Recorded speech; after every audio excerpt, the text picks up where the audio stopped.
ছোট ছোট সম্পর্কগুলো যখন ভাঙে না, তখন দেখা যাচ্ছে যে কোনো একটা ছেলে সে একটা হয়তো সামান্য ভুল করলো, সেই সামান্য ভুলটাকে বড় করে দেখিয়ে ভিকটিম কার্ড প্লে করে কেউ একজন রিলেশনে ব্রেকআপ সেটা তো হবে, কারণ আমরা মেয়েদের হাতে সে অস্ত্র তুলে দিয়েছি, তো তুলে দিলেই সেটা হবে প্রয়োগ।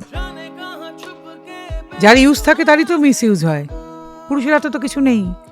বলতে লজ্জা হয়, এই জন্য কিন্তু মেয়েদের সম্পর্কে আজকাল বলা হচ্ছে। সেদিন একটা কোটেশন দেখলাম বিদেশি এক ভদ্রলোকের, যে পৃথিবী জোড়া 80% মহিলার একটা রিলেশনশিপ থেকে সেক্স সরিয়ে নেওয়া হয় আর বিশেষ কিছু দেওয়ার নেই। আর বেশিরভাগ মহিলারও মানে যদি একটা এমটি রিলেশনশিপ থেকে মানি সরিয়ে নেওয়া হয়, মানে টাকাটাকে সরিয়ে নেওয়া হয়, বেশিরভাগ 80% মহিলা আর কোনো রিলেশনশিপে থাকার ইন্টারেস্টই দেখাবেন না। এটা কি মহিলাদের জন্য খুব সম্মানের বিষয় হচ্ছে? আমার কথা নয় কিন্তু, একজন মানে অত্যন্ত নামী, তিনি মানে সোশ্যাল অ্যাক্টিভিস্ট, তার কথা, আমার কথা নয়। আবার রেড়ে করে পড়বেন না আমি বলেছি, আপনার তো স্বভাব আছে কিছু দেখলেই ভাবা আমি বলেছি। এর থেকে লজ্জার কিছু হতে পারে যে মেয়েদেরকে এইরকমভাবে মূল্যায়ন করা হচ্ছে?